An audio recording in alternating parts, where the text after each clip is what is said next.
friends, today we will do chapter number 10, The Black Spot. Read a story about a daring blind man and the message he delivers. My poor father died quite suddenly that evening, which put all other matters on one side. Our natural distress, the visits of the neighbors, the arranging of the funeral, and all the work of the inn to be carried on in the meanwhile kept me too busy that I scarcely had time to think of the captain, far less to be afraid of him. He got downstairs next morning and had his meals as usual, though he ate little. Singing was his favorite pastime. No one dared to cross him when he burst into a pastime song. On the night before the funeral, he was singing his ugly old sea songs. It was shocking to hear those songs. But he had grown very weak after the stroke, and nobody messed with him. We were all in the fear of death for him, and the doctor was suddenly taken up with a case many miles away. The captain continued to grow weaker. He clambered up and down the stairs, walked to the parlor and back again, and sometimes put his nose out of doors to smell the sea, holding on to the walls for support as he went, and breathing hard and fast like a man on a steep mountain. He never particularly addressed me. His temper was more flighty and more violent than ever. Now he drew his cutlass very alarmingly and kept it bare before him on the table. But with all that, he minded people less and seemed shut up in his own thoughts and rather wandering. Once, for instance, to our extreme wonder, he piped up to a different air, a kind of country love song that he must have learnt in his youth before he had begun to follow the sea. So things passed until the day after the funeral, and about 3 o'clock of a bitter, foggy, frosty afternoon, I was standing at the door. For a moment, it was full of sad thoughts about my father when I saw something drawing slowly near along the road. He was plainly blind, for he taped before him with a stick and wore a great green coat and shade over his eyes and nose, and he was hunched as if with age or weakness, and wore a huge old tattered sea cloak with a hood that made him appear positively deformed. I never saw in my life a more dreadful looking figure. He stopped a little away from the inn and, raising his voice in an old sing-song, addressed the air in front of him. Will any kind friend inform a poor blind man who has lost the precious sight of his eyes in the gracious defence of his native country England, and God bless King George, where or in what part of this country he may now be?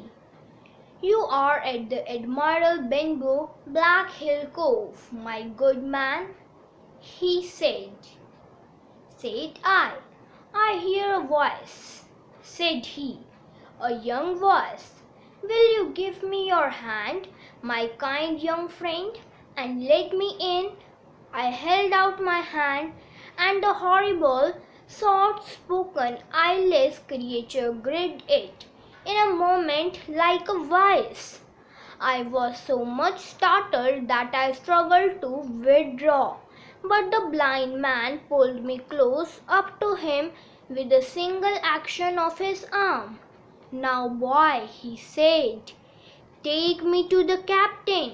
"Sir," said I, "upon my word, I dare not."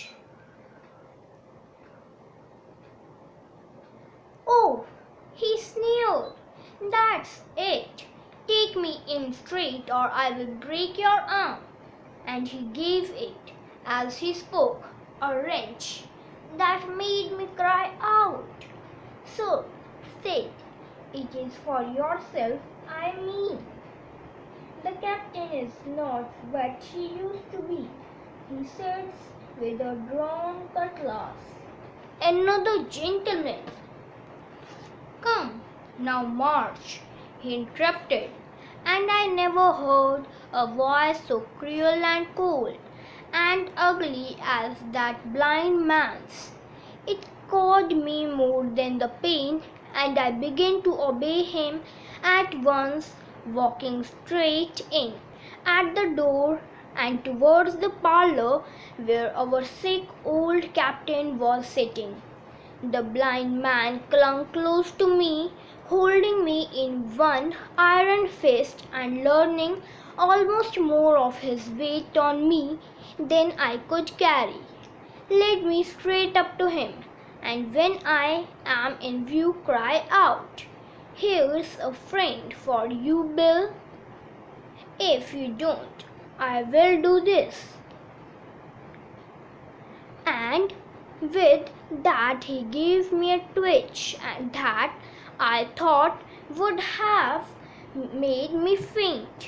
Between this and that, I was so utterly terrified of the blind beggar that I forgot my terror of the captain, and as I opened the parlour door, cried out the words he had ordered in a trembling voice. The poor captain raised his eyes, and at once all colour went out of his face and left him staring sober. The expression of his face was not so much of terror as of mortal sickness. He made a movement to rise, but I do not believe he had enough force left in his body. "Now, Bill, sit where you are," said the beggar. "If I can't see, I can hear a finger stirring. Business is business. Hold out your left hand. Boy, take this left hand by the wrist and bring it near to my right." We both obeyed him to the letter and saw him pass something from the hollow of the hand that held his cheek into the palm of the captain's, which closed upon it instantly.